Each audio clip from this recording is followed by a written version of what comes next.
የእግዚአብሔር ምርጦች ማን ይከሳቸዋል? ይህንን ኃይለ ቃል የተናገረው ታላቁ ብርሃነ ዓለም የተሰኘው ቅዱስ ጳውሎስ ነው። በሮሜ መልእክቱ ምዕራፍ 8 ቁጥር 34 ላይ የተጻፈ ኃይለ ቃል ነውና የእግዚአብሔር ምርጦች ማን ይከሳቸዋል? ማን ይቃወማቸዋል? ቀጥታ ግዕዙ ጋር የተወራረሰውን ብንመለከትም መኑ ይቃወሞሙ ለሕሩያነ እግዚአብሔር፣ የእግዚአብሔር ምርጦች፣ የእግዚአብሔር ወዳጆች፣ እግዚአብሔር ያከበራቸውን፣ እግዚአብሔር የመረጣቸውን፣ እግዚአብሔር የሾማቸውን ቅዱሳንን ማን ነው የሚቃወማቸው? ምክንያቱም የእነሱ ሹመት የእነሱ ስልጣን ሰውኛውን አይደለም፣ ከምድር አይደለም የተገኘው፣ ከቀበሌ አይደለም። ሰው ቢሆን የሾማቸው እውነት ነው። አሁን በአዳራሹ የሚደክሙ ወንድሞቻችን እንዳሉት ይሆን ነበር። የቅዱሳኑ ሹመት የቅዱሳኑ ስልጣን ከእግዚአብሔር ነው። እግዚአብሔር የሾመውን ደግሞ እግዚአብሔር ብቻ ነው የሚሽረው። እግዚአብሔር በስሙ ላመኑት የእግዚአብሔር ልጆች እንደሆኑ ስልጣን ሰጥቷቸዋል እንጂ እንኳን እነሱ እኛም በእግዚአብሔር የተሾምን ነን፣ እግዚአብሔር ያከበረን ነን፣ የእግዚአብሔር ምርጦች ነንና ለዚህ ነው ቅዱስ ጳውሎስ መኑ ይቃወሞሙ ለሕሩያነ እግዚአብሔር። እንግዲህ የእግዚአብሔር ምርጦች ብዙ ናቸው። ቅዱሳን የምንላቸው እነዚህ በእግዚአብሔር ክብር ናቸው፣ የእሱ ምርጦች ናቸው፣ እሱ ነው ያከበራቸው። አብርሃምን እግዚአብሔር ምኖታል። በኦሪት ዘፍጥረት ምዕራፍ 12 ላይ የሚባርኩህን እባርካለሁ የሚረግሙህን ደግሞ ረግማለሁ ይላል። ያቺው የእግዚአብሔርን ምርጦች ቅዱሳኑን መቃወም አይቻልም፣ መክሰስም አይቻልም። ምናልባት የሚሳደቡ የሚቃወሙ ቢኖሩም እንኳን የሚቃወማቸው እግዚአብሔር ነው። የሚከሱን እከሳለሁ፣ የሚቃወሙን እቃወማለሁ፣ የሚረግሙን እረግማለሁ ነው ያለው እግዚአብሔር ለአብርሃም። ለዚህ ቅዱሳንን መርገም መረገም ነው፣ ቅዱሳንን መባረክ መባረክ ነው፣ ቅዱሳንን ማክበር መክበር ነው። ሌላው መዝሙረኛው ቅዱስ ዳዊት መንፈስ ቅዱስን አንድ ጥያቄ ጠየቀው። እግዚኦ መኑ ይሃድር ውስተ ጽላሎተ ቤትከ፣ አቤቱ እግዚአብሔር አምላኬ ሆይ በቅድስናው ተራራ በመቅደስ ላይ የሚኖረው ማን ነው? ማደር የሚችለው ማን ነው ብሎ ጠየቀው። መንፈስ ቅዱስ መለሰለት። ምን አለው? ዘያከብሮሙ ለፈርሃያነ እግዚአብሔር፣ የእግዚአብሔር ምርጦች ቅዱሳንን የሚያከብር ነው በቤተ መቅደሱ መኖር የሚቻለው። እንኳን የእግዚአብሔር ምርጦች እርስ በርሳችን እንድንከባበር ታዘናል። ክብር ለሚገባ ሁሉ ክብር ስጡ ይላል ቅዱስ ጳውሎስ በሮሜ መልእክቱ ምዕራፍ 12 ላይ። እርስ በርሳችን መከባበር፣ እርስ በርሳችን መዋደድ እግዚአብሔር ያለ ፍቅር ስለማይገኝ፣ እግዚአብሔር ያለ መተሳሰብ ስለማይገኝ፣ ለዚህ ቅዱሳን የእግዚአብሔር ምርጦች ናቸው። እግዚአብሔር ነው ያከበራቸው። እንግዲህ በሀገራችን በኢትዮጵያ ብዙ ቅዱሳን አሉ። የመጀመሪያዎቹ ሀገራችንን በወንጌል ጮራ እንድትፈነጥቅ በወንጌል ፀሐይ እንድታበራ ያደረጉ ተስዓቱ ቅዱሳን ይባላል። ምን አልኳችሁ? አይሰማም ድምፃችሁ? 9 ቅዱሳን ይባላሉ። እነዚህ የመጀመሪያዎቹ ናቸው። ኋላ ከተነሱት ቅዱሳን አባቶቻችን የመጀመሪያዎቹ ከነ አቡነ ተክለ ሃይማኖት፣ ከነ አቡነ ዜና ማርቆስ፣ ከነ አቡነ ሳሙኤል ዘዋልድባ ከሌሎቹም ቅዱሳን የሚቀኑ የመጀመሪያዎቹ ከሌላ ሀገር ወደ ሀገራችን የመጡ ማለት ነው። ከታናሿ እስያና ከሮም የመጡ ማለት ነው። ሮም 2 ሮሞች ናቸው ያሉት። ትልቁ ሮም ጣሊያን የሚባለው አለ። ሌላው ደግሞ ይሄ ቱርክና አካባቢው በዛን ጊዜ አጠራር ሮም ይባል ነበር። ሁለተኛዋ ሮም ይባላል ማለት ነው። እና ከዛ ዙሪያ ነው የመጡት ማለት ነው። ከሶሪያ እና ከታናሿ እስያ በጊዜው ሮም ተብላ ከምትጠራው ወደዚህ ወደ ሀገራችን ነው የመጡት ማለት ነው። እንግዲህ ነገሮች ተገለባብጠዋል ማለት ነው። አሁን ጉዞ ወደ ባዕድ ሀገር ነው፣ ዳቦ ፍለጋ። ክርስትናውስ እግዚአብሔር ይመስገን ከሌላው ዓለም በተሻለ ነው ያለው። እስካሁን ድረስ የነገውን አናውቀው። እስካሁን ድረስ የሚያስቀና ሕዝብ፣ ቅዱስ ሕዝብ፣ እየራበው የሚያበላ እየተጠማ የሚያጠጣ እየታረዘ የእሱ በቤቱ አይጥ እየተመላለሰበት ለእግዚአብሔር ቤት ወርቁን የሚሰጥ ቡሩክ ሕዝብ፣ እግዚአብሔርን የሚፈራ ሕዝብ ያለባት ቅድስት ሀገር ናት ሀገራችን። አዎ በሃይማኖቱ በትናንትን በኑሮ ሁኔታ በዳቦ ሁኔታ አገሩን ለቆ ስደት እንደምታውቁት በጣም በስቷል። ብዙ የተሰደደው ተሰዷል፣ ያልተሰደደውም በመንገድ ላይ ነው ያለው። ብር ብሎ መሄድ እንዳሞራ ክንፍ ስለሌለው ነው እንጂ ወንዙ ስለማያሻግር ለመሰደድ ብዙ ፕሮሰሶች ብዙ ጣጣዎች ስላሉ እንጂ ያለው ንጉሥ የለም። ትናንት ግን እንዳልነበረ ወደ ሀገራችን ነበር የሚመጣው። የሚገርማችሁ እነዚህ ተስዓቱ ቅዱሳን ከሰለጠነው ዓለም ካደገው ዓለም ነው የመጡት።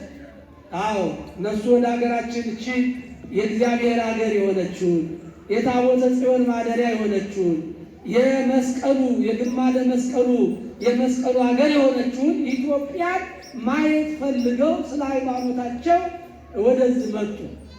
እንግዲህ በነበራቸው በአካባቢያቸው ቆይታ ይሄ ክሌ ባህሪ ሁለት ባህሪ የሚሉ መናፍቃን የኤፌሶኑ ጉባኤ፣ የቁስጥንጥንያው ጉባኤ፣ የኒቅያው ጉባኤ በዛ የተነሳ ክርስቲያኖች ብዙ ፈተና ደርሶባቸዋል። ኋላም ይሄ ጉባኤ ኬልቄዶን የሚባለው የጉባኤ ከለባት የውሾች ጉባኤ የሚባለው አባታችን ታላቁ ቅዱስ ዲዮስቆሮስ ጥርሱ ተነቅሎ ጥሙ ተነቅቶ ተደብድቦ ከጉባኤያቸው የተባረረበት ክህደታቸውን ስላልተሳተፈ የንጉሡን ትእዛዝ ስላላከበረ ማለት ነው። እሱም በእስክንድርያ ያላሉ ምዕመናን የወለቀ ጥርሱን የተነጨ ጢሙን በመሐረብ ቋጥሮ ዝውዕቱ ፍሬ ሃይማኖት ብሎ ለምዕመናን ላከላቸው። ይሄ የሃይማኖት ፍሬ ነው፣ ስለ ሃይማኖት የተከፈለ ዋጋ ነው ብሎ ነው የላከላቸው። ክርስትና ዝም ብሎ አይደለም ምዕመናን። ክርስትና ውጣ ውረድ አለው። ክርስትና መስቀሉን መሸከም ነው። ክብር ይግባውና ስሙም ከፍ ከፍ ይበልና የገሪማ አምላክ የቅዱሳኑ አምላክ እኔን ሊያገለግለኝ ቢወድ ማንም ሰው መጀመሪያ ራሱን ይካድ ይላል የማቴዎስ ወንጌል ምዕራፍ 16 ቁጥር 24 ነው። አሁን እኛ ራሳችንን ነው እያስቀደምን ያለን። ነገሩ ተገላበጠብን። ክርስትና ራስን መካድ ነው፣ ራስን መተው ነው፣ ራስን መናቅ ነው፣ ራስን ባዶ ማድረግ ነው። በዚህ ምክንያት ቅዱሳኑ የካህዲያኑን የንጉሥ ፈቃድ የፈጻማያነ የንጉሥን ፈቃድ የሚፈጽሙት ጉባኤ አንቀበልም ስላሉ ብዙ መከራ ብዙ እንግልት ደረሰባቸው። በዚህ ምክንያት ወደ ሀገራችን መጡ። ወደ ሀገራችን የመጡት በ480 በንጉሥ አርአም ሜዳ በሚባለው በሱ ዘመን ወደ ሀገራችን ወደ ኢትዮጵያ መጡ። መቀመጫቸውን ያደረጉት አክሱም ነው። እነዚህ 9 ቅዱሳን ቤተ ቀጢን በሚባለው ቦታ ላይ በአንድነት ተሰብስበው በአንድነት እግዚአብሔር እያመሰገኑ መጽሐፍ ቅዱስ ናሁ ሰናይ ወናሁ አዳም ሶበይ ሄዱ አሃው እቡረ ይላል። መሰባሰብ መልካም ነው በእግዚአብሔር ስም ከሆነ፣ ማህበር መልካም ነው በእግዚአብሔር ስም ከሆነ፣ አንድ ላይ መገናኘት መልካም ነው እግዚአብሔርን ለማመስገን ከሆነ። የቅዱሳኑ ዓላማ እግዚአብሔርን ፍለጋ ነው፣ እግዚአብሔርን ማክበር ነው። ሌላ ዓላማ የላቸው። ቦታ ገዝተው ስራ ለመስራት ኑሯቸውን ለማሻሻል አይደለም። የእነሱ ስደት በሃይማኖት ነው፣ እግዚአብሔርን ፍለጋ ነው። እሱም ወለ እግዚአብሔር ይላል መጽሐፍ። እግዚአብሔርን ፈልጉት፣ አጥብቃችሁ ፈልጉት ይላል። እዚህ የተሰበሰበች ነፍስ ሌላ ዓላማ የላትም። እግዚአብሔርን ፍለጋ ነው፣ አዳኟን ፍለጋ ነው፣ መድኃኒቷን ፍለጋ ነው። ሌላ ዓላማ የለንም። እግዚአብሔርን ስንፈልግ በርካታ እንኖራለን፣ እንረጋጋለን፣ እንባረካለን። ስንፈልገው ይፈልገናል። ክርስቲያኖች እንፈልገው። መዳን ትወዳለህ ወይ ነው የሚለው። አዎ በጫካ በኃጢአት ጫካ ውስጥ አንቀመጥ፣ ወደ ቅድስናው ተራራ እንውጣ፣ ስጋውን እንብላ፣ ደሙን እንጠጣ። ያን ጊዜ እግዚአብሔር ያገኘናል። እኛ ወደ እሱ አንፈልገው። እሱን ለመፈለግ ነው የሄዱት። በአንድነት በህብረት በፍቅር በመከባበር በመዋደድ እግዚአብሔርን በመፍራት እያመሰገኑ እንዴት ደስ ይል ነበር። ከእነሱ ዘመን ደርሰን ቢሆን የእነ አቡነ አረጋዊ የእነ አቡነ ሊቃኖስ የእነ አባ ጉባ የእነ አቡነ አፍጼ የእነ አቡነ አሌፍ እነዚህ ቅዱሳኖች ማህበራቸው እንደዚህ ደስ ይል ይሆን? የእነሱ ጸሎት እንዴት ደስ ይል ነበረ። እንደዛ ተገኝተን ቢሆን በብዛት እኛ ብዙ ነን፣ ግን በማህበራችን በጉባኤያችን ብዙ እግዚአብሔር የተደሰተ አይመስልም። ምንድን ነው ችግሩ? ምን ነው እንደነሱ ጊዜ ያልሆነም የኛ ህይወት? የቅዱሳኑ አምላክ የኛም አምላክ ነው። የነሱ አንተ ዘአሚሃ አንተ ወአንተ ዘኢዜ የዛን ጊዜውም አንተ ነህ ያሁንም አንተ ነህ አሉ ሰለስቱ ምዕት።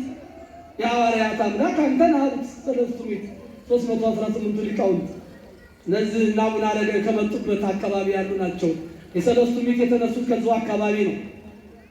ብዙ ቅዱሳን ያሉበት ጸሎተ ሃይማኖት የተደረሰበት እመቤታችን ቅድስት ድንግል ማርያም 15 ዓመት ከዮሐንስ ፍቁረ እግዚእ ጋር የቆየችበት አካባቢ 80 እና 75% ከኢየሩሳሌም ቀጥሎ ክርስትና የተስፋፋበት ነው ይሄ አካባቢ።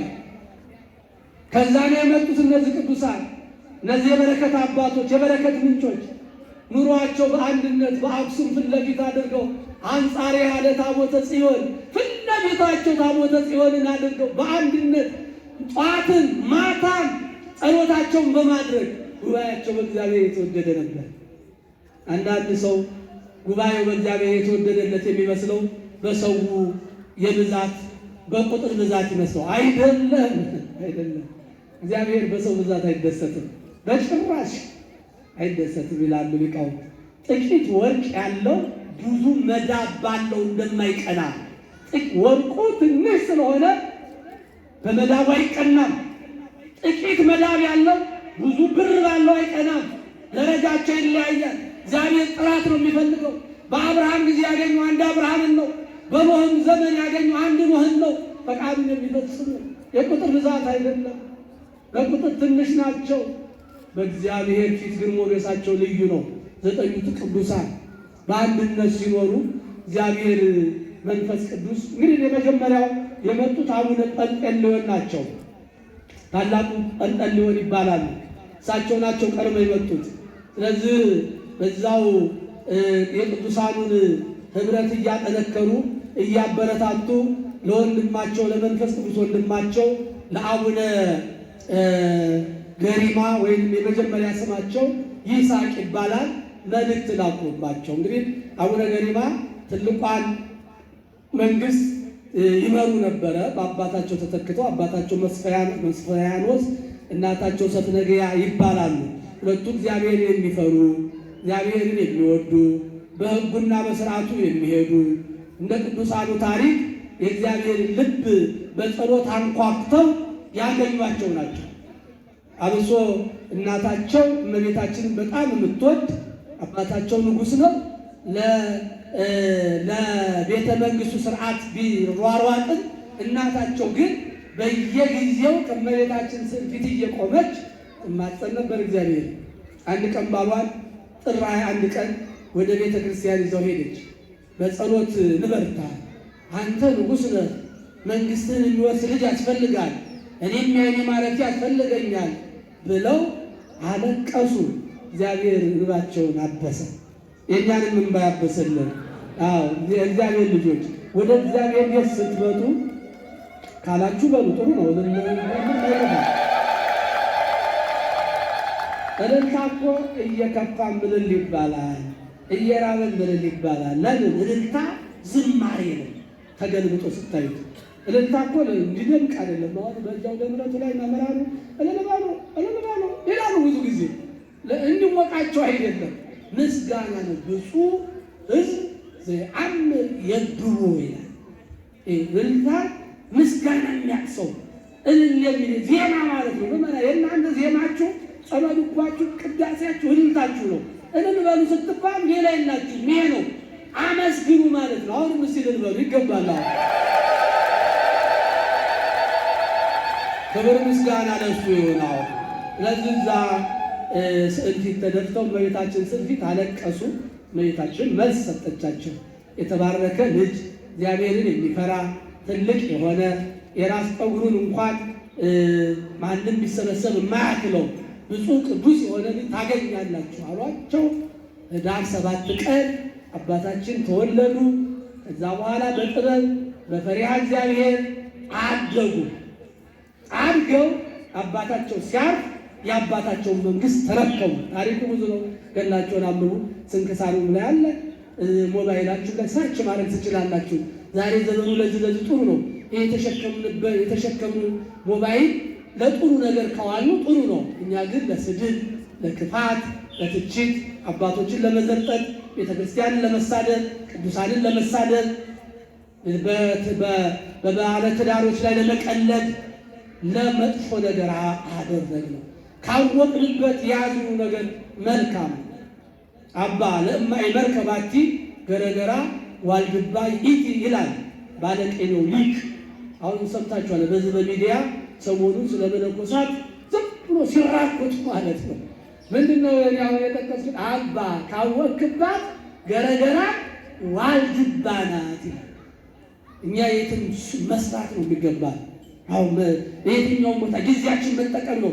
ቤተክርስቲያናችንን ማክበር ነው። አንድ ሆነ እንኳን ተለያይተን አንድ ሆነንም አደጋ ላይ ነው ያለነው። አደጋ ላይ ነው ያለነው። አንድነት ኃይል ነው። አንድነት ህብረት ነው። አንድነት በእግዚአብሔር ዘንድ የተወደደ ነው። የቅዱሳኑን ተመልከቱ። የተሰዓቱ ህይወት ቅዱሳን ህይወት ስናይ ይሄ ነው። አንድነት ነበራቸው። በዚህ በሐዋርያት ሥራ ምዕራፍ 4 ላይ ያመኑት ሕዝብ አንድ ልብ ነበራቸው ይላል። ልክ እንደዚሁ ቅዱሳኑ ተሰዓቱ ቅዱሳን አባቶቻችን አንድ ልብ ነበራቸው። ተመልከቱ። 9 ሀገር መሪ አንድ ላይ ማደር፣ አንድ ላይ መቀመጥ፣ 9 የገዳማዊ አበምኔት ድምፆቻቸው ሳይሰማ ምን አይነት መታደል ነው! ይሄ ከነሱ ጀርባ ያለው ነው ማየት ያለባቸው። የፍቅራቸው ጽናት፣ መዋደዳቸው፣ መከባበራቸው፣ አንተ ትብስ መባባል። ይሄ ባይኖር ጥል ይኖር ነበር፣ መለያየት ይኖር ነበር፣ ቅድስናም አይገኝም ነበር፣ አሰቡበትም ቦታ አይደርስም ነበር። እግዚአብሔር ፍቅር ነው የሚባለው ለዚህ ነው። አንድ ስንሆን በመካከላችን ይገኛል።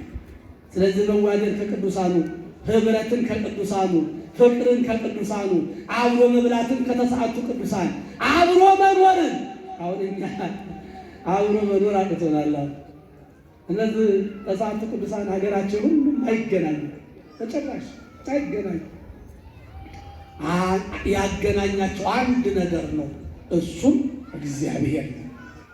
የኛ ማዕከላችን እግዚአብሔር፣ አገናኛችን እሱ ነው። ሰብሳቢያችን እሱ ነው። ቤተክርስቲያንና ሰብሳቢያችን። ሰላም ለኪ ቅድስት ቤተክርስቲያን ዘአስተጋባእኪነ ለሰብሖተ ስሙ ለመድኃኒነ። የአዳኛችንን ስም ለማመስገን የሰበሰብሽን ቤተክርስቲያን ሆይ ሰላም ላንቺ ይሁን ማለት አለብን። የተሰበሰብነው ለማመስገን ነው። የተሰበሰብነው እግዚአብሔርን ለማምለክ ነው። በአንድነት ተሰብስበው በፍቅር ሲኖሩ አባ ጴንጤሌዎን መልእክት ላኩ ወደ ወንድማቸው። ቀርበው መጥተዋል። ሌሎቹ አቡነ ገሪማ በዛ ታላቅ ንግስና ላይ እንደነገሱ ንጉሥ ይስሐቅ ተብለው ነግሰዋል። ሰሙ። አንድ መስመር ደብዳቤ ነው የጻፉላቸው።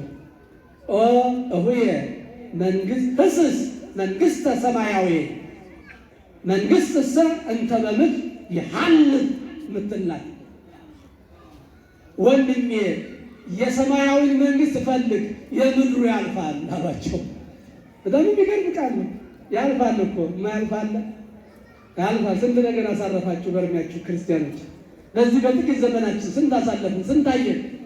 ነገም የማያልፍ የመሰለን ያልፋል። ብዙ ነገር ያልፋል። የሚያልፈውን ነው የያዝከው። የማያልፍ መንግስት አለና እኔ አግኝቼዋለሁ አሏቸው። ምድር እያሉ የሚወረስ መንግስት፣ የማያልቅ መንግስት፣ የማይጠፋ መንግስት፣ የማይሻር መንግስት፣ ንጉሱም ዘላለም መንግስቱም ዘላለም የሆነ አምላክ አለ ና ወደ እሱ ይላላቸው። አዎ በዛ አይነት ምክንያት የወንድማቸውን ምክር ሰምተው ለዋል ልዳር ሳይሉ ጉዞ ለማድረግ አሰቡ። አገሩን አያውቁት፣ እንዳሁኑ አውሮፕላን የለም። በጣም አሰቡ። በዚህ ጊዜ የብርሃን መልአክ የሆነው ቅዱስ ገብርኤል እንግዲህ ከዚህ ታናሿ እስያ ቱርክ እንግዲህ አውሮፓ አካባቢ ቢያንስ 5 ተኩል ይፈጃል በረራው በአውሮፕላን። ያን አካባቢ አይቼዋለሁ፣ ጎብኝቼዋለሁ። በእውነቱ በጣም የሚገርም ነው። የቅዱሳኑ ስፍራ የተባረከ ነው። ብዙ ታሪክ አለው። ከዛ በደቂቃ ብርሃናዊ መልአክ ቅዱስ ገብርኤል በክንፉ እንደ እናቶች አንቀልባ እቅፍ አድርጎ ክንፉን አልብሶ አባ ጴንጤሌዎን የጧት ጸሎታቸውን ጨርሰው ዳዊታቸውን አጥፈው ጎንበስ ብለው ቀና ሲሉ ወንድማቸውን ፊታቸው አቁሞላቸዋል። ክብር ምስጋና ለቅዱሳኑ አምላክ ይሁን። ክብር ምስጋና ለቅዱሳኑ አምላክ ይሁን። እግዚአብሔር እንደዚህ ነው። እግዚአብሔር ያለ መርከብ ያሻግራል። እግዚአብሔር ያለ አውሮፕላን ያበራል። እንደዚህ ያለ አምላክ ነው እግዚአብሔር። ማን ያሻግረኛል? ኑሮ ከበደኝ፣ ችግሩ ብዙ ነው፣ ፈተናው ብዙ ነው አትበሉ። ተራራውን መናድ ይችልበታል የኛ ጌታ። ባህሩን መክፈል ይችልበታል የኛ ጌታ። ይህን ማመን ያለብን ክርስቲያኖች። ብዙ ተራራ የሚመስሉ ነገሮች ከፊታችን አሉ፣ ይናዳሉ በእግዚአብሔር። ቅዱስ ገብርኤል አባ ገሪማን አቡነ ይስሐቅን እቅፍ አድርጎ ያደረሳቸው በዓታቸው። ደስ አላቸው፣ ደስ አላቸው። አባ ጴንጤሌዎን ወዳጄ መጣ፣ ወዳጄ መጣ፣ ወንድሜ መጣ አሉ። በዚህ ሁዳ በዚህ ሁኔታ እየኖሩ ከዛ በኋላ ከነዚህ ቅዱሳን ታምር ያላደረገ የለም ይላል ገድላቸው። ከነዚህ ቅዱሳን ታምር ያላደረገ የለም፣ በወንፊት ውሃ የቀዳል ይላል። ከነዚህ መካከል በእጁ እሳት የሚጭር ነበረ ይላል። ከነዚህ ቅዱሳን መካከል ሁሉም የተለያየ ጸጋ ነበራቸው፣ የተለያየ ጸጋ ነበራቸው። የአባ ገሪማ ደግሞ የሚደንቅ ነው። 77 የስንዴ ቅንጣት ዘሩ ይላል። ስንት አልኳችሁ? 77 ፍሬውን ነው የምትቆጥሩት ስንዴውን። ከዛ ደግሞ ስንዴውን ጧት ዘሩትና ለ9 ሰዓት ለቅዳሴ ደረሰ። ነጋ ይገርማል። ወይኑንም ተከሉት፣ ለቅዳሴ ለዘቢብ ደረሰ። ነጋ ይዘር ገራይቶ ወሰርከ የዐርር ነጋ ይዘር ኪለቶ ወሰርከ የዐርር ገራይቶ። ጧት ይዘራል፣ ማታ ያጭዳል። እንዲህ ያለ አባት ነው ያላችሁ፣ አመስግኑ። ጧት የሚዘራ ማታ የሚያጭድ፣ ጧት የሚዘራ ማታ የሚያጭድ። ጌታችን በዮሐንስ ወንጌል ምዕራፍ 15 ላይ ምንድን ነው ያላቸው? በእኔ የሚያምን እኔም የምሰራውን ይሰራል፣ ከእኔም የሚበልጥም ይሰራል ብሏቸዋል። አሁን እንዴት ሊሆን ይችላል ይላል። ይሄ የሚጠራጠረው ይሄ የመናፍቅ ጎረቤት የሆነ ኦርቶዶክስ ነው፣ ግን የመናፍቅ ጎረቤት ስለሆነ በሽታው አግኝቶታል። እንዴት ሊሆን ይችላል? 77 ፍሬ ተዘርቶ 77 ዳውላ 77 ኩንታል ነው ያመረቱት። አግኝቶ ዛሬ እውነቴን ነው የምላችሁ፣ ዛሬ ቤታችሁ በእንጀራ ይሞላል። አባ ገሪማ የዳቦ አባት ናቸው። ቤቱ ሁሉ ነው የሚሞላው። አላወቃቸዋቸው። አልታደለም የአዲስ አበባ ሕዝብ በእውነቱ። በዛ በሰሜኑ በኩል እንጦጦ አባ ሊባኖስ እንጦጦ ኪዳነ ምሕረትን ተክለውለን ነበር፣ እሷን ያውቃታል። በምስራቁ በኩል ደግሞ አባ ገሪማ ዳቦ እንዳታጣ እኮ ነው የተተከሉት። የበረከት ምንጭ ጧት ዘርቶ ለማታ የሚያደርስ አባት፣ ጧት ተክሎ ለማታ የሚያደርስ አባት። ምን አይነት ቅድስና ነው! ተመልከቱ። ከዛ በኋላ ደግሞ ምን አደረጉ? ወረ ጉድ ትሰማላችሁ ገና። ከዛ በኋላ ስንዴውን አጨዱና እግራር ላይ እንደዚህ ያለ ግራር ላይ አወጡት። እቺ ዛፍ ትታያችኋለች። ጥሩ ናት ለማስተማሪያ። እቺ እንደሆነ ለአቡነ ገሪማ ስንዴ ለወቁባት ግራር መታሰቢያ ብትሆን፣ ግራር የሚተከል ጥሩ ነው። መላከ ሕይወት እዛ አካባቢ በከፈቀዱን የምተክላሉ አንድ ቅምጥ ማስታወሻ ይሆናል በእውነት። በዚህ በክረምት ላይ አንድ ግራር ትከሉ፣ አንዳንድ ዛፍ ትከሉ ብለናል። ዛፍና አባ ገሪማ ግንኙነት አላቸው። ዛፍና ቤተክርስቲያን ያው ታውቁታላችሁ፣ ዝምድናቸው። ዛፍ የቅዱሳን ምሳሌ ነው። ዛፍ መጠለያ ነው፣ መጠጊያ ነው። ቅዱሳንም መጠጊያ ናቸው። ዛፍ የሚጠልለን ከፀሐይ ነው። ቅዱሳንም ፀሐይ ይጠልሉናል፣ ይጋርዱናል። ራሱ ባለቤቱ እኮ ዛፍ ነኝ ብሏል። አዎ አባቴ የወይን ግንድ ነው አለ። አነ ጉንደ ወይን። አዎ ወተካልሁ አቡዬ፣ ተካዩ አባቴ ነው፣ እኔ የወይን ግንድ ነኝ ብሏል። ዮሐንስ 15 ቁጥር 1 ላይ። ስለዚህ ዛፍ መትከል ጥሩ ነው። ከዛ በኋላ ስንዴውን ወቁና ወደ ገሪማ ማን ነው አጨዱና እግራሩ ያወጡት። ግን ከስር ምን የለ አይተመልከቱ። በሮቹን አወጧቸው እግራሩ ነው። ያንን ስንዴ ከላይ እያረባዩ እየሆቁ እያሹ ከታች ምርቱ ይወርዳል። እንደ ወንፊት ማለት እንዳያደርገው ታምር አደረገበት። እንዴት ይሆናል ሊላችሁ ይችላል መናፍቁ። ያላመነ ሰው ካላችሁ የማርቆስ ወንጌል ምዕራፍ 5 ቁጥር 9 ላይ ለሚያምን በሉ ከኔ ጋር ለሚያምን ሁሉ ይቻላል፣ ምንም አይከፈልም። ክብር ምስጋና ለአምላክ። ማመን ይቻላል። ማመን ነው ትልቁ ነገር፣ ማመን ነው። አዎ እንዳደረጉ አባ ገሪማ ያላደረጉት የለም። ከዕለታት በአንድ ቀን ከወንድሞቻቸው ጋራ እንግዲህ ወደ ቤተ ክርስቲያን ሊሄዱ ሲሉ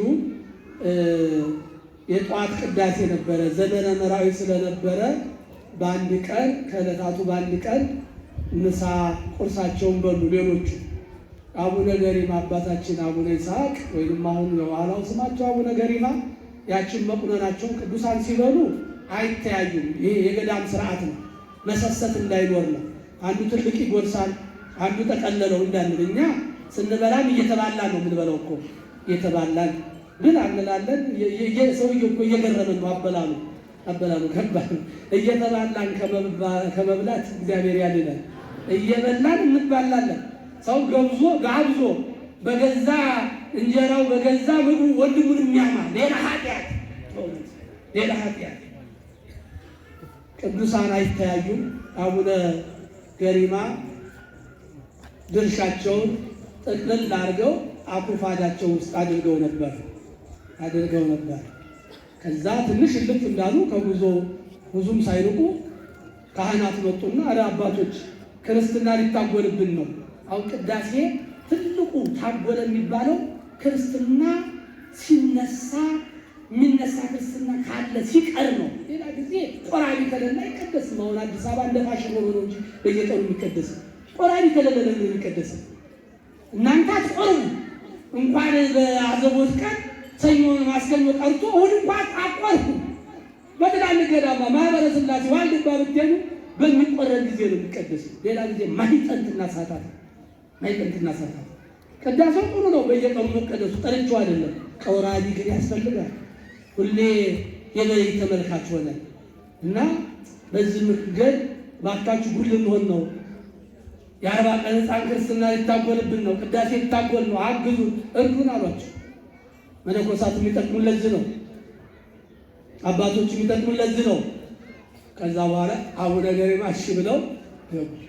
እንደ ወንድሞቻቸው ተከናንበው ቁርስ ተበልቷል። ገቡ፣ ቀድሰው ወጡ። ወደ ገዳማቸው ወደ አባ ጴንጠሌዎን ወደ አባታቸው ተመለሱ። ማታ ሲመለሱ ሁሉም ፊቱን እያዞረው ጉም ማለት ያው እኛ ቤት ቀለባችን እንደምታውቁ ከላይ ከትልቁ ጀምረን እስከ ትንሹ ድረስ ነው የምንልጠው ማለት ነው። ታዲያ የሚያማሰው እግዚአብሔር ቤት መቅደስ አይቆምም፣ አይችልም። ታውቃላችሁ አይደል? ምን ይላል መጽሐፍ? መዝሙረኛው ቅዱስ ዳዊት ዘይሃሚ ቢጾ በጽሚት ኪያሁ ሰደዱ ይላል። ወንድሙን ቀስ ብሎ እንደ ሽንኩርት የሚልጥ ሰብሰበ ላይ ሥጋ ወሰተ የደን እንዘሃሉ አምላክ ዘይኮንን ፈራጅ አዳኝ ቀጪ እግዚአብሔር እያለ አምላክ እያለ ሰው ግን የወንድሙን ሥጋ ያለ ካራ የወንድሙን ደም ያለ ጽዋ የሚጠጣ ነው ይላል ቅዱስ ያሬድ። ባካችሁ አሁን ጾም ነው፣ እየጾምን ነው። እምናማ ከሆነ ግን ባንጾም ይሻላል። ፍየል ብንበላ ይሻላል ሰው ከምንበላ፣ ወንድሞቻችን ከምናማ። ሐሜት መጥፎ ነው፣ ጸጋ እግዚአብሔርን ያርቃል። እነዚህ ወንድሞች አባ ገሪማን በልቶ ቀደሰ በማለት ለማማት ሞከሩ፣ ጨነቃቸው። ነገሩ ደግሞ ይመስላል ጨነቃቸው። ዋናው ነገር ያው ለኃላፊ ነው የሚነገረው። ብዙ ነገር አሁን በቤተ ክርስቲያን ያያችሁትን ነገር መናገር ያለባችሁ ለኃላፊ ነው። ለመንገደኛው ሁሉ ከነገራችሁ ይበላሻል። ኃላፊው የት ናቸው ብሎ ነው የሚነገረው። ይሁን ብሎ አሁን ቅዱሳን እርስ በርሳቸው አልተነጋገሩ፣ እርስ በርሳቸው አላሙም። በነገሩ ግን ተሰናክለዋል። በልባቸው እያወጡ እያወረዱ ነው። ባይሆን ሲል አባታችን እንንገረው አሉና ለአበምኔቱ ለአባ ጰንጤሌዎን ሄደው እንዴ ዛሬ እኮ አንድ ነገር ተከሰተ አባታችን። ምንድን ነው? ይስሐቅ እኮ በልቶ ቀደሰ አላቸው። በጣም ከሰማቸው። ቅዱሳን ደግሞ ሲመክሩ ፊት ለፊት አይደለም የሚያዋርዱት። ልጄ ና አሏቸው። እስኪ ና ብለው ጠሯቸው። አቡነ ገሪማ ያውቃሉ ነገሩ። በቅተዋላ፣ ተመርጠዋላ። በእውነት የምድሩን መንግስት ልቀው የመጡት ናቸዋ። አዎ አይ አባዬ ሰው ብቻ ሳይሆን አኮ ሰብ ባህቲቱ እፀውኒ ወዒባን ይሴስሩ ምኔነ አሉ። አባቴ ሰው ብቻ አይደለም፣ ብቻዬን ከፈለከኝ ከእኔና ከአንተ አካባቢ ድንጋዩም እንጨቱም ይራቅ አሉና ተናገሩ አቡነ ገሪማ። በዚህ ጊዜ እገዳሙ ላይ የነበረው ወይራ እየተነቀለ ትላልቁ ቆይ ጠብቄ ቋጥኙ እየተፈነቀለ እየተንከባለለ ይሄዳል። ክብር ምስጋና ለቅዱሳን አምላክ ይሆናል። በዚህ ጊዜ ነው ይስሐቅ የሚባለው ስማቸው ተለውጦ ገሪማ ገረምከኒ አስኬማ ከኒ አልባቲ ሙስና ተባሉ። አባቴ ቆብህም እንከን የላትም። እስኪ በሉ አባቴ በሉ። እስኪ ኧረ በሉ ሌላ አባት አላችሁ? በሉ አባቴ በሉ። ቆብህ እንከን የላትም። እንዲህ ያሉ ቅዱሳን አዜማ ከኒ አልባቲ ሙስና ገሪማ ገረምከኒ ታምረኛው ተባሉ። ይስሐቅ አስገራሚው አስደናቂው ማለት ነው። ገሪማ ማለት ገሪማ ገረምከኒ አስኬማ ከኒ አልባቲ ሙስና የኔ ልጅ ከሁሉም ኋላ የመጣ ከሁሉም በልጣ የተገኘ አንተ አስደናቂው መነኩሴ አላቸው። እዚህ አስደናቂው መነኩሴ ነው። እዚህ አስደናቂ ናቸው አባ ገሪማ። ምን ያልደረጉት ነገር አለ? ያው በዓለም የሚደነቅ ትልቅ ወንጌል አላቸው አባ ገሪማ። 4 ወንጌላትን ጽፏል። ነጮች ሁሉ እየመጡት የሚያዩት ወንጌል ነው። ጥናት ሲደረግ የመጀመሪያው ወንጌል አባ ገሪማ የጻፉት ነው። ገዳማቸው ላይ መደራ አለ፣ ደብረ መደራ የሚባል ወደው አካባቢ እዛ ነው ያለው ወንጌሉ። እዛ ያን ወንጌል እየጻፉ ሲሄዱ መሸቀው ፀሐይ ልገባ ሆነ። አያችሁ የእግዚአብሔር ወዳጆች፣ ቀና ሲሉ መሽቷል። ገደላማ ነው አካባቢ። ተራራው ጥላ እንኳን ፀሐይ ገብቶ ቀን ዛፉ ጫካው ጨለምለም ይላል። ቀና ሲሉ ልገባ ነው ፀሐይቷ። ባለሽበት ቁሚ ያሏት ፀሐይዋ እንደ ኢያሱ። የኢያሱ አምላክ የገሪማም አምላክ ነዋ። ፀሐይን ቀጥ አለች። ፀሐይ የቆማባት ነው ያላችሁ አባ ገሪማ እንደዚህ እዛው እየጻፉ ደግሞ ሲጽፉ ደግሞ የሚጽፉበት ብዕር ወደቀ። ያ የወደቀው ብዕር ዛሬ በቅሎ ቦታው ላይ ሸምበቆ ሆኖ አለ። ክብር ምስጋና ለቅዱሳን አለ። ሲጽፉ ደግሞ ያው የደከመው ሰው ምራቅ ጠብ ይላል። ምራቃቸው ጠብ ያለው ዛሬ ጸበል ሆኖ ከድንጋይ ውስጥ እንደ ጨረር ወይንም እንደ ቅቤ እንደ ቀለጠ ቅቤ ይወጣል ድንጋይ ውስጥ። ያያችሁ ሰዎች ካላችሁ አለ ዛሬም አለ። ያንን አይኑ የታመመ ሰው ቢቀባው ይድናል። እውነት የእግዚአብሔር ምስክር እውርም ያበራል። ቅዱሳኑን ያከበረ ስሙ የተመሰገነ። የአባ ገሪማ ነገር ተነግሮ ያልቅም። ሰዓት ያልቃል፣ ሰዓት ይሄድብናል፣ ቅዳሴ ይሄድብናል እንጂ ታሪካቸው ብዙ ነው። ቅዱስ አባት ናቸው እና ብዙ ስራ የሰሩ በዛሬው ዕለት በእግዚአብሔር ቸርነት በዚሁ በማቴዎስ ወንጌል ምዕራፍ 16 ቁጥር መጨረሻው ላይ እውነት እላችኋለሁ እዚህ ከቆሙት መካከል ሞትን የማይቀምሱ አለ እንደተባለላቸው እንደ መጥምቀ እንደ ፍቁረ እግዚእ ቅዱስ ዮሐንስ፣ እንደ ሄኖክ፣ እንደ ኤልያስ፣ እንደ እዝራ በዛሬው ዕለት ወደ ሰማይ ተነጥቀው ከታምራቸው ከመመረጣቸው የተነሳ በዛሬው ዕለት በብሔረ ሕያዋን እየዘመሩ ከነ ኤልያስ ጋር ያሉት የዚህ ቅዱስ አባት በረከታቸው ይደርብን። ምዕመናን ወቋቸው። ይሄ ትልቅ ገዳም ነው። ብፁዕ ወቅዱስ አቡነ ጳውሎስ ቀዳማዊ ፓትርያርክ ርዕሰ ሊቃነ ጳጳሳት ዘኢትዮጵያ ሊቀ ጳጳስ ዘአክሱም ወእጨጌ ዘመንበረ ተክለ ሃይማኖት ይህም ቦታ እንዳይነ ብሌናቸው ነው የሚያዩት።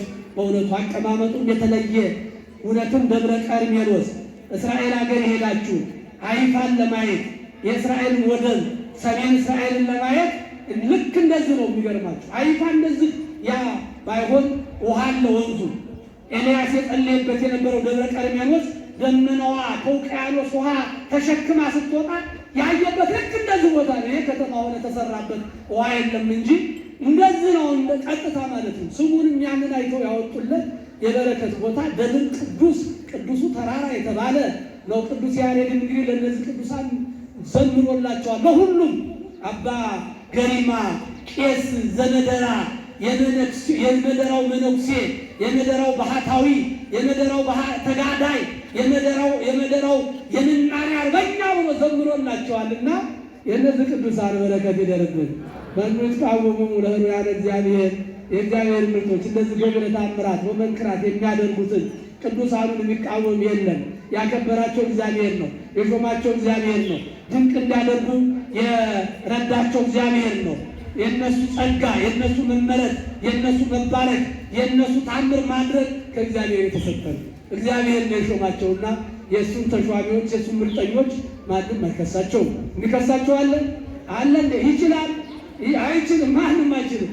ስለዚህ እኛም ይህንን አውቀን ልንረዳ ይገባል። የትልቅ ቦታ ነው። ሲመረቅ መልአከ ሕይወት ጠርተው የነበር አልመጣሁም። አባ ገሪማን በጣም ነው የምወዳቸው፣ አባቴ ናቸው። በተደጋጋሚ ገዳማቸው የሶስቱን እና የአራቱን ቅዱሳን የአቡነ ጰንጠሌዎን የአቡነ ሊቃኖስን የአቡነ ገሪማን አይቻለሁ። እነዚህን ገዳም ቅርብ ያሉትም ማለት ነው እዛ አካባቢ ያሉ። ሌሎቹ ደግሞ እነ አባ ጉባ እነ ብዙዎቹ እንግዲህ ዘደብረ ቆናጽል ገድሉን አንብቡት። በጣም አስገራሚ አባቶች፣ ስማቸውም ድንቅ ነው። ጉባ ማለት ኃይል፣ ጽን፣ ብርታት ማለት ነው። ታላቋን ተወዳጇን ራማ ኪዳነ ምሕረትን የመሰረቱ ናቸው እኒህ ቅዱስ አባት። ገና ቅዱሳኑን አልገለጥናቸውም፣ አላስተዋወቅናቸውም። ሰነፎች ነን እኛ፣ ሰነፎች ነን እኛ። ዙሪያችንን እንደ ደመና የከበቡን እኮ ስፍር ቁጥር የላቸውም፣ አላስተዋወቅናቸውም። የሁሉም ቅዱሳን በረከት ይደርብን። ከበዓላችንን የሰላም ያደርግልን። የመከረን ያስተማረን እግዚአብሔር ክብር ምስጋና ለእሱ ይሁን። ወስብሐት ለእግዚአብሔር። ይቆያል።